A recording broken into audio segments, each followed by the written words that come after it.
मध्य प्रदेश के बरौदिया में एक दलित बच्ची का यौन शोषण होता है। यौन शोषण करने वाले उसको डराते हैं, धमकाते हैं और कहते हैं कि वो इस बात के बारे में किसी से कुछ ना कहे। थोड़ी बहुत हिम्मत जुटाकर वो अपने परिवार को इस बात के बारे में बताती है और बड़ी मुश्किल से एफआईआर होती है।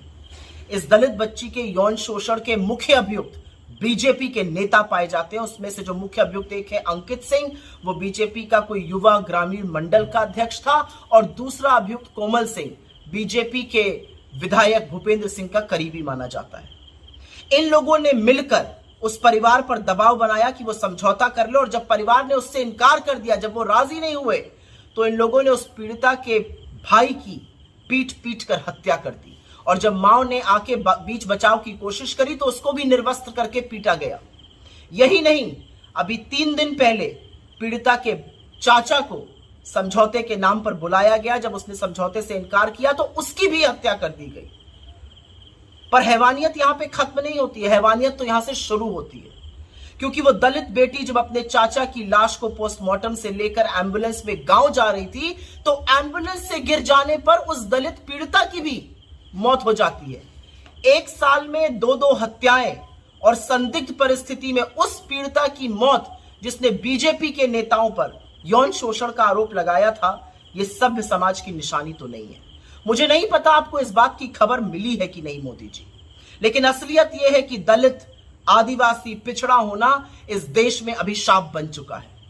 असलियत तो यह है कि समझ में नहीं आता कि इन दरिंदों को क्यों लगता है कि वो इस देश की आधी आबादी के खिलाफ, खास तौर से दलित बेटियों के खिलाफ ये सब कर सकते हैं। उनको कहां से ये बेखौफ रवैया आता है?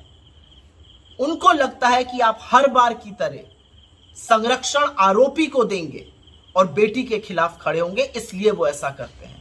असल में तो मोदी जी जब आप चुनावी मंच से मुजरा शब्द का प्रयोग बार बार करते हैं तो इन आदमखोरों को हौसला मिलता है, इनको साहस मिलता है। इस तरह की हरकत बेटियों के साथ करने से इनको लगता है औरत दोयम दर्जा है और उसके साथ वो चाहे तो कुछ भी कर सकते हैं।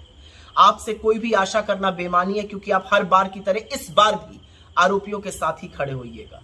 मीडिया में हर बार की तरह सुरटपक सन्नाटा है। महिला मंत्री खामोश रहेंगे, महिला आयोग आंखों पे पट्टी बांध लेगा, लेकिन असलियत यह है कि इस देश में एक दलित बेटी के साथ इतनी बड़ी घटना होती है, हत्याएं होती हैं। आपके दरिंदे, आपके आदमखोर ना सिर्फ हमारी बेटियों का शोषण करते हैं, उनकी निर्मम हत्या भी कर रहे हैं, लेकिन आपके कान पर जूं नहीं रेंगती है। मुझे दुख है इस बात का कि आप इस देश के प्रधानमंत्री बने, क्योंकि आपके 10 साल के शासनकाल आधी आबादी के लिए अभिशाप से ज्यादा कुछ नहीं। इस देश में जो दलित बेटियों के साथ पिछले 10 साल में हुआ है वो सर्वथा गलत है, और अब वही अन्याय का अंत होगा, क्योंकि ये आपके बस की बात नहीं।